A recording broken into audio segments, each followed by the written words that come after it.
Hi, everybody. This is Betty. Thank you for tuning in. Today's episode is called The Schofield Lie.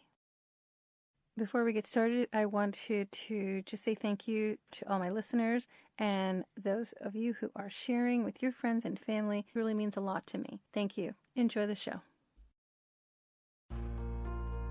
As little girls and boys, we look up at the glowing angel that gave us life with love and adoration. But for too many, this is not a happy reality. For many, the woman holding us is a true monster. These are their nightmares.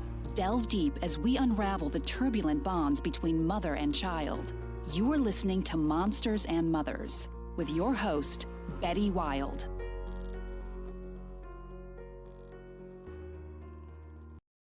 How a family YouTube channel unraveled a medical nightmare. Social media is making promises to people who never realized the impact it would have on their social life. And for a great many, it has become the ultimate cash cow. Tell me, what would you do for 1 million views? Susan Schofield sold her children's souls for ratings, reviews, adoration, and greed. To those unaware, Susan was a YouTuber that wanted to share her children's treatment with the world. And for viewers, the cure looked far worse than the disease. Susan Schofield was a reporter for the news and traffic for local radio and television in Southern California. When her daughter January, also known as Janny, was diagnosed with child-onset schizophrenia at the age of 6, she became a full-time caregiver for her daughter and her 2-year-old son, as well as a mental health care advocate and a host for the mentally ill and autistic children. And her story was on Oprah, 2020, and Dr. Phil. The world embraced Susan and the hardships her family endured. Her kids made her a star. Like most Munchausen by proxy mothers, Susan's drug was attention. Munchausen by proxy is a medical term also called fictitious disorder, where a parent induces illness in their child in order to gain attention. Even though she was diagnosed herself as bipolar, Susan remained unmedicated. Let's freeze here. If you are going to be in a position where you are being relied on around the clock and are clinically diagnosed as bipolar, you need to be responsible enough to take your meds. Her book, Born Schizophrenic, on the backside reads, when Susan's daughter January was diagnosed with child-onset schizophrenia at 6, the dreams that she and her husband had for their family's future became delusional, much like the illness itself. Their toddler son, Bodhi, was their hope, the savior for January. He would look after her when their parents were no longer around. But this was not to be. At 2, Bodhi was diagnosed with autism and began decompensating, even with the best early intervention therapy. In the sequel to Michael Schofield's book, January 1st starts at the beginning of Susan and Michael's life together. It chronicles the joys and heartbreak of parenting special needs children and the chaos that can bring to a family and a marriage. It ends with Susan and Michael finding love and even happiness while they struggle to help their children. But as is so often the case, the journey is more interesting in the final destination. If you go on Amazon and look at the reviews that this book had, people went crazy. They loved her, and they loved her story. They had compassion for her. They felt connected to this book. This book brought hope to so many.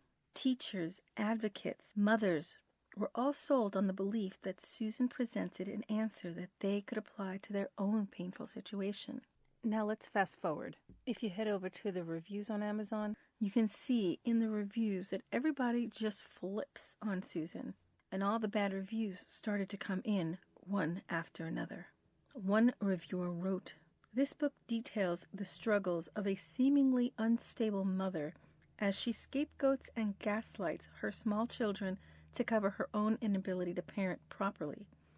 Unfortunately, this is not fiction, nor is it well written. Engrossing or inspiring. It's best described as infuriating, frustrating, and depressing. The author and her ex-husband seem incapable of handling typical fussy baby and bratty toddler behavior, leading to labeling the children as psychotic and throwing the entire family into a dysfunctional, drug-hazed whirlwind of adultery and betrayal of innocence, while the author tries very hard to paint herself as the victim. The true victims in this are the children. The reader is subjected to the inner thoughts of the haggard author as she lusts after various men she encounters, lament her husband's infidelity, and utterly fails to deal with everyday life as a parent of small children negatively affected by the chaotic environment. I do not recommend this read unless you're punishing yourself and you are certain that you want to punish yourself forever. You can read tons of these negative reviews that came in right after Dr. Phil. Everybody was extremely pissed off at her, and they pretty much let her have it on all those reviews. It is truly disturbing to watch all of these videos as well, that she just continuously uses her children time and time again. Hundreds of videos of her kids. In a YouTube video, you can actually see that Bodhi Schofield is sitting slumped over in an office chair, staring straight ahead, and his eyes are all glazed over, and he's drooling out of the corner of his mouth. According to his mother, Susan, who is filming this on her YouTube channel, it's nearly 4:30 a.m., and he hasn't had his medication yet. "Do you need medication? Yes or no?" she yells, filming. "Do you need medication? Tell me, because I don't know. You tell me. So you tell me, do you need medication? Yes or no? And if so, which medication do you need?" Keep in mind that Bodhi is 11 years old. He has been prescribed a rotating regimen of medications including thorazine, clozapine, Depakote, lithium, Seroquel, Zyprexa, Risperdal, and more throughout most of his young life. As described by Susan over various videos, most, but not all, are antipsychotics. Sometimes Bodhi takes them in combination, and sometimes he takes them alone. In Susan's YouTube videos, Bodhi is often in a nearly catatonic state. According to his father, Michael, Bodhi was diagnosed with severe autism when he was 6. Susan had been skeptical of the diagnosis from the beginning. She was certain that, just like his sister, that Bodhi also had schizophrenia, and she found doctors willing to place him on an intense regimen of medications. While the world watches and looks at the poor child on the screen, Bodhi is drooling and slurring his words. Those symptoms haven't gone overlooked in the heated and skeptical world of YouTube commentary. A community of Schofield skeptics has developed to catalog Susan's behavior, noting every time they believe Bodhi has a seizure or appears cloudy or overmedicated. Many in the community believe that Jani and Bodhi are victims of Munchausen by proxy. In many cases, caregivers will often lie to the doctors about their child's symptoms, change the results of the tests to make the child appear sicker than they actually are, or even physically harm the child to produce these symptoms. Victims of Munchausen syndrome by proxy are usually smaller children with caregivers who thrive off the attention they receive from caring for a sick child. In most cases, the attention comes from the relatives and the local community, but YouTube commenters theorize that Susan got attention from the platform itself. At its height, Susan's YouTube channel featured nearly 200 videos broadcasting the children's lives to 30,000 subscribers. The family's audience on YouTube was small in comparison to other channels, but thousands of people across the internet had been following their lives for years. Through forums, Reddit threads, and re-uploads of the videos on YouTube in order to not feed into families' ad revenues or simply make a profit of their own. The followers varied from younger people who made fun of Susan's sometimes outrageous behavior to other mothers who were afraid that she might be seriously harming her children through overmedication and misdiagnoses. In several videos, Susan notes Jani's love for the family vlogging channel Daily Bumps, which has nearly 4.5 million subscribers. According to Social Blade, it could bring in at least a six-figure salary for the family. Janny, do you realize when you watch Daily Bumps all the time that you're other people's daily bumps? Susan says on the video. Do you realize that, Janny? You are actually other people's daily bumps. Sorry, Susan. You seem to be the only one that sees that in a good way. The Schofields' first taste of public attention came in 2009 when Janny was featured on the Oprah Winfrey Show. Oprah traveled to California to speak with the then 7-year-old who had been diagnosed with a rare case of childhood schizophrenia. Only a year prior in the interview, Janny pores over drawings she made to describe the characters that come out to play with her when she hallucinates. She has many friends in her world of California, which she tells Oprah is on the border of my world and your world. There's the bad friend, 400 the cat, a little girl named 24 Hours, and a second cat named Sycamore, among many others. What's sad is that these are names that a normal child would name imaginary friends. Janny's unique case sparked a media blitz. There was a Discovery Life documentary in 2010. The Huffington Post wrote about the family in 2012, and Dr. Phil featured Janny on his daytime show in 2013. Just as her parents were identifying similar behaviors in her younger brother Bodhi. That same year, Michael published the family's first book called January 1st, A Child's Descent into Madness and Her Father's Struggle to Save Her. Their time in the limelight proved profitable. Not only did it offer publicity for Michael's book, but the family started a nonprofit called the Janny Foundation, which attracted thousands of dollars in donations from friends and community members. It's unclear what services the foundation provides, but its YouTube channel lists videos of small events and holiday parties that is sponsored for the family's children and others. As media attention waned, Susan grew more active on YouTube, and her relationship with Michael faltered. They divorced in 2015, and Susan took over as president of the Janny Foundation. Michael moved to Minnesota, remarried, and built a new life more than 1,000 miles away from Janny, Bodhi, and Susan. Schofield Productions' first video was published in October 2015. It leads the question, what does schizophrenia look like in the young? Clips of Janny and Bodhi are captioned with supposed symptoms like high intelligent, incoherent thoughts, and extreme agitation. Susan documented tantrums and fits, videotaping them using the bathroom, showers. In 2017, Susan released her own book, which she at first planned to entitle Janny's Savior, but it was released as Born Schizophrenic, a mother's search for her family's sanity. After publication, she began to publish more and more videos frequently. I have to say that it almost seems like she was getting back at her ex-husband because the titles are quite similar, except the last book was Father's Struggle to Save Her. It seems kind of similar to the mother's book. So I have to say that the mother's search for her family's sanity was almost as though she was also wanting the same attention that her ex-husband had gotten. That's my take on it. There were many forums that began to document how much medication Susan said her children were taking. Watching Susan's behavior, some viewers became concerned about the children's welfare. When it became clear the family would be making new television appearances, concerned viewers started up a channel called the Schofield Lie, creating montages of clips of the children to show how they were being treated. In August of 2017, a group of skeptics formed on the thread called Kiwi Farms. Users shared doubts about Susan's behavior and treatment of the children.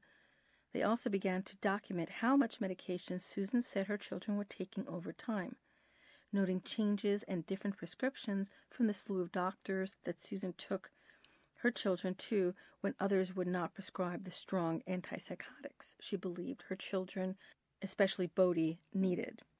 The growing concern and horrified onlookers were grief-stricken as they watched this. One viewer wrote, "I bet the Thorazine-wielding psych nurses seem like a model of compassion and kindness after being raised by these parents." YouTubers posted compilation videos to show that the children's health and behaviors were getting worse. Some users reached out to the family directly, either seeking more information or to antagonize them for what they saw, as exploiting the children for YouTube fame. The Kiwi Farm threads on the Schofield run more than 700 pages, often with active rebuttals from Susan and her new husband. Susan argued that she's simply doing advocacy work for people with mental health disorders. What you're up against in the mental health care system is doctors who give blank autism diagnoses, Susan said. That's all they do, and usually there's a mixture of both or severe diagnoses, which simply just isn't true. There are many tests done by several professionals that all come to the decision to avoid that. As the families put more and more of their lives online, strangers from around the world were able to reconstruct which types of medication the children were taking and in what dosage, just from the clips of Susan talking online. What the forum goers and the YouTubers constructed from Susan's videos was troubling. They built graphs dedicated to showing Bodhi's medicine and dosages over the years. Starting from when he was just a toddler, onlookers weren't only concerned with Bodhi simply taking the medication, but that the doctors weren't conducting the normal amount of oversight. Susan seemed to take him to a different doctor seeking a different prescription for every checkup. According to very attentive forum goers, Bodhi was on at least 350 milligrams of clozapine, 750 milligrams of Depakote, and 300 milligrams of Thorazine. The exact amount may be in doubt, but on YouTube, Susan had discussed her excitement for finally convincing the doctors that Bodhi should be on both Thorazine and clozapine. According to Jeffrey Hunt, though, director of inpatient and intensive services at Bradley Hospital, that's an extreme prescription for a patient so young. For a first medication, we would probably use Risperdal, followed by Zyprexa or Abilify, Hunt said. Clozapine is a very effective medication that isn't often used until the third round of trials. However, in the case of Bodhi being so young, taking these medications is extremely unusual. To the world, Bodhi's medical issues seemed less like schizophrenia and more like a side effect of overmedication. Thorazine can lead to a syndrome called tardive dyskinesia, which manifests as tics that are similar to the symptoms of Tourette syndrome. Overusing antipsychotics like clozapine can also increase a person's likelihood for seizures and leave them groggy or even confused, which is evident in the videos. Tracking the Schofields on social media, the children's health and behaviors seem to be steadily declining. Bodhi, who once appeared lively and social, started to become nonverbal. Jenny's left eye began to wander, and despite being tested with a 146 IQ, she was unable to write in a straight line. And now in high school, she's still being taught basic addition, subtraction, multiplication, and division. Michael took note of his children's decline from afar. He was alarmed by what was happening and his inability to do anything about it. He decided to call up Dr. Phil, again, seeking an intervention, which I honestly believed is what saved these kids. Michael said on the show, "I think that the purpose of these is for her to get attention and for her to make money, because she makes money off of these ad revenues on YouTube." By the way, if you haven't seen Susan or know how she can be in public, you'd have to watch her to understand. She's quite a show. No one can get a word in edgewise. She speaks to the audience instead of Dr. Phil, and her attitude and demeanor is very in-your-face demanding. You should watch her.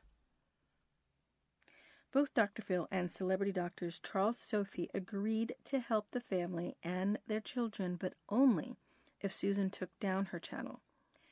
Dr. Phil agreed with Michael, saying that the channel was exploiting both children. Without its removal, Dr. Phil said he would refuse to offer any help for the children. Susan looked at Dr. Phil and, like a child, said no. She would not take down these videos. She, on the stage, openly rejected Dr. Phil. But after an offstage conversation with her husband, probably realizing she really just stepped in her own shit, she agreed. The channel was brought down shortly after the show was filmed and has yet to be reactivated, although Susan has suggested she would continue the documentary once the children received Dr. Phil's help. Not long after the show aired, the rest of Susan's social media presence went dark too.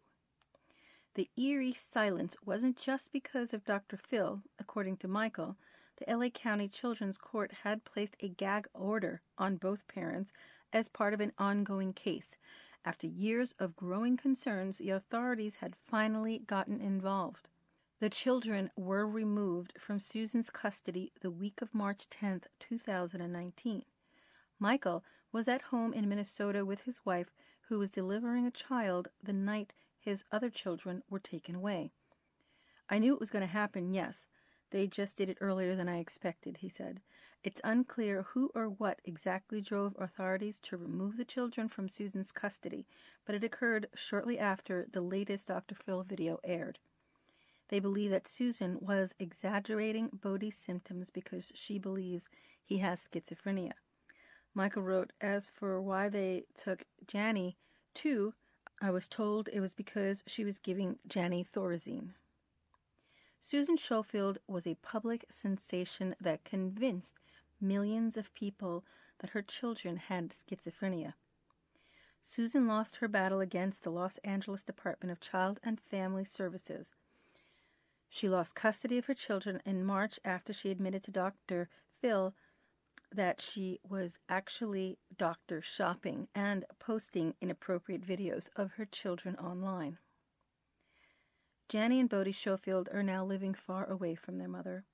The children's improvement since their removal from their mother was another factor in the decision by the judge. Due to the ruling, the judge believed that DCFS proved their case against Susan Schofield. As a result, the children were sent to a foster home for 18 months. If Susan fails to comply with the judge's order, she will lose her parental rights. Since the removal by DCFS, Janny has been living in a group home for girls with developmental disabilities. Since the removal by DCFS, Janny has been living in a group home for girls with developmental disabilities. Doctors weaned her off all medications and she is exhibiting no signs of schizophrenia. Janny testified in court that she does not believe that she has the illness that made her famous. The younger child, Bodhi, lives with a foster family. According to the source, Bodhi's foster mother is very invested in his long-term care and loves him very much. The source went on to say that Bodhi is thriving in his new home and enjoying spending time with his foster siblings. With Michael unwilling to take his children, the children could remain in foster care system for years. The parents have no extended family willing to take the children. Even though the children are now safe from their mother, they are also without a family. And at this point, doctors do not know if the children suffered any long-term damage from the drugs. Both children will see neurologists in the future to determine if the medicines damage their brains. So many people failed Janny and Bodhi. Susan Schofield abused and drugged them. Their father, Michael Schofield, abandoned them by moving to Minnesota. DCFS stood complicit for years despite dozens of interactions with Susan Schofield and reports of child abuse. The amount of abuse these two children suffered is unimaginable. Thank you for listening to today's episode. I'm your host, Betty Wild, and you have been listening to Monsters and Mothers.